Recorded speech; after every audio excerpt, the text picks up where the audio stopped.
तो वीडियो का टाइटल तो आप लोग पढ़ चुके हो कि डोमेस्टिक वायलेंस के ऊपर मैं बात कर रहा हूँ, जो पाकिस्तान में काफ़ी कॉमन है और काफ़ी मारपीट करी जाती है। अब सबसे पहले तो मैं एक चीज़ कहूँगा, अगर आप शादी कर रहे हो तो अपना माइंड मैच करो कि आपका उससे माइंड मिलता है या नहीं मिलता है। हमारे यहाँ लोग क्या करते हैं कि यार मैं तो अपने पापा की मर्ज़ी से शादी करूँगा, और ये फर्माबरदारी नहीं है। ये आपका कम अक्ल होना है कि आपकी कोई इतनी हैसियत ही नहीं है कि आप किसी को समझ सको और उससे शादी कर सको। अगर आप किसी के साथ रिलेशन के अंदर हो तो वो वैसे ही गलत है। आप उससे शादी करो और इस चीज़ को ठीक करो। हमारे यहाँ लोग क्या करते हैं, पेरेंट्स की मर्ज़ी शादी कर लेते हैं, माइंड उनका मैच नहीं होता और फिर वो बीवी को थप्पड़ मारते हैं। लाइक ये कितना बड़ा जुल्म है कि एक लड़की अगर एम्बिशियस है, उसको जॉब करनी है, उसके गोल्स हैं, आप उसकी शादी एक ऐसे बंदे से करवा दो जो घर से बाहर ना निकलने दे। तो ये कितना गलत है। तो अपनी कंपैटिबिलिटी देख के शादी किया करो। मारने के रीजंस कितने होते हैं। अब पता है क्या होता है, हमारे यहाँ लोग इतने छोटी सोच के, इतने घटिया नाकाम लोग हैं कि देखो पता है क्या होता है, ये लोग फ्रस्ट्रेट होते हैं। अब ऑफिस के अंदर बॉस की चमचागिरी कर रहे होते हैं, बॉस जलील करता है इनको। अब उसको तो कुछ कह नहीं सकते, घर आते हैं, घर पे चीखम पुकार करते हैं, ठीक है, और इनको पता है बीवी मजलूम है, वो क्या कर लेगी, तो एक थप्पड़ लगा देते हैं। खाना पका के नहीं दिया तो थप्पड़ लगा देते हैं, पानी नहीं दिया तो थप्पड़ लगा देते हैं, कपड़े इस्त्री करके नहीं दिए तो थप्पड़ लगा देते हैं। और ये काम हर कोई नहीं करता, लाइक ज़्यादातर लोग इतने जंगली नहीं होते, बट करते हैं लोग। 50-50 है, लोग करते हैं। मैं ये नहीं कह रहा कि नॉर्मल हर बंदे ही कर रहा होता है, पर जो कर रहा होता है मैं उनकी बात कर रहा हूँ, वो इन रीजंस के ऊपर थप्पड़ लगा देते हैं। तो आप जॉइंट फैमिली में रहती हो, आपकी मदर बदतमीज़ी करती है आपकी वाइफ से, और वही उसकी टोन के अंदर आपकी वाइफ जवाब दे तो आपकी वो गैरत जाग जाती है और आप थप्पड़ लगा देते हो। जहालत कहते हैं इसे। अगर आप इस्लाम फॉलो करें तो इस्लाम इसके बारे में क्या कहता है। इस्लाम में आप अहादीस पढ़ो, कम्प्लीटली मना है कि आप नहीं मार सकते। सिर्फ एक सिचुएशन जो आती है वो ये है कि यार जब आप शादी कर रहे हो और आपकी वाइफ सरकशी में मुब्तला हो। मैं आपको आयत का पूरा मफहूम बता रहा हूँ कि आप शादी कर रहे हो और आपकी वाइफ सरकशी में मुब्तला हो, लाइक बदकारी कर रही हो,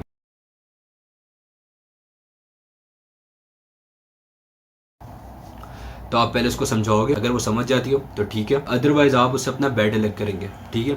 अगर वो फिर भी नहीं समझती तो जो अब तीसरा ऑप्शन है ना, जो मारने का कहा गया है, वो क्या कहा गया है, वो ये है कि वो जिस तरह अपने बच्चे को एक इस्लाह करने के लिए एक थप्पड़ लगा दो, कि इस्लाह करने के लिए एक थप्पड़ इंसान सर पे लगा देता है। इसका कॉन्टेक्स्ट मैं आपको बता रहा हूँ। ये नहीं है कि मुंह पे थप्पड़ मारो। मुंह पे थप्पड़ मारना जितना कॉमन है पाकिस्तान के अंदर, ये तो वैसे ही अलाउ नहीं है, मना किया गया।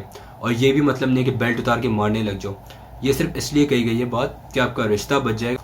इसका कॉन्टेक्स्ट जो समझ आता है वो यही है कि अगर बदकारी हो रही है, चीट कर रही हो, तो रिश्ता बच जाएगा इससे। आप खुद बताओ, आप कोई चीट करे तो आप तो फ़ौरन डिवोर्स दे दो।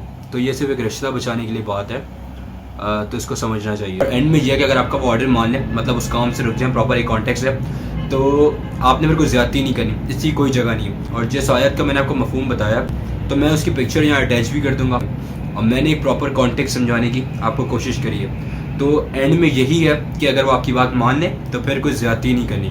और भाई ये प्रॉपर समझ कर करने वाला काम है। हमारे यहाँ लोग बात को समझते नहीं हैं और बदनामी करवाते हैं हमारे दीन की। तो इस्लाम को समझना काफ़ी ज़रूरी है। अच्छा, अब इसको पढ़ के कुछ लोग समझते हैं कि मारना अलाउ कर दिया गया। नहीं भाई, आप कुरान को पढ़ो, समझो, मारना अलाउ नहीं किया गया। वो एक सिचुएशन के बारे में बात है। बाकी यहाँ तो यार लाइक खाना गर्म नहीं करके दिया, मारें, बेल्ट से मारें, तेज़ाब फेंक रहे हैं, ये जानवरों का काम है, ये जानवर करते हैं। मतलब आप कितने गिरे हुए हो, तो ये ज़्यादातर लोग वही करते हैं जिनका बाहर हाथ नहीं उठता तो वो घर पे हाथ उठाते हैं। और वो मैं उनको नामर्द ही कहूँगा। वो मर्द कराने के लायक नहीं है जो घरों में बीवियों को मारते हैं। तो ये इंतहाई वही अमल है जो आपको प्रॉपरली जहन्नम के अंदर लेके जाएगा, और कोई जस्टिफिकेशन नहीं है इसकी। तो बात सारी सिर्फ ये है कि मारना इंतहाई गलत है। आप रिलीजन पढ़ लो, मारने से रोका गया, आप नहीं मार सकते हो। और मुझे वो लड़कियाँ काफ़ी अच्छी लगती हैं जो पिटने के बाद अब अपनी पिक्चर्स वगैरह शेयर कर देती हैं कि यार हम पे जुल्म हुआ है। क्योंकि देखो हमारे शादियों पे अमूमन क्या समझाया जाता है कि बेटा अगर वो आपको कहे भी तो आपने सुन लेना है, आपने एडजस्ट करना है। भाई क्यों एडजस्ट करना है? आप लड़के को समझाओ उसने एडजस्ट करना है, आप दोनों को समझाओ। आप एक तरफ से कह रहे हो एडजस्ट करना, और एडजस्ट करने का क्या मतलब है? पिटना है? पिटना तो कहीं से अलाउ नहीं है। यहाँ औरतें 30-30 साल शादी चला के बैठी होती हैं और जिनमें 30 बार पिट चुकी होती हैं। ये जाहिल लोग ही करते हैं और इनका कोई इलाज नहीं है। ये जहन्नम में जाएंगे तो इनका इलाज होगा वहाँ पर। अब मुझे पता है वो ईको हर्ट होगी कुछ लोगों की, और एकदम जज्बाती कि अबे हमें क्यों बोलती, हम तो फुल मरते हैं ये वो। तो अपना इलाज करवाओ। तो सीन ये है कि इंतहाई गलत अमल है, इस्लाम ने आपको रोका इससे। आप प्रॉफिट सल्लल्लाहु अलैहि वसल्लम की लाइफ पढ़ो, आपको पता चलेगा कि उन्होंने अपनी मैरिड लाइफ कितने अच्छे से गुजारी है, कितनी इज्जत देते थे अपनी वाइफ को।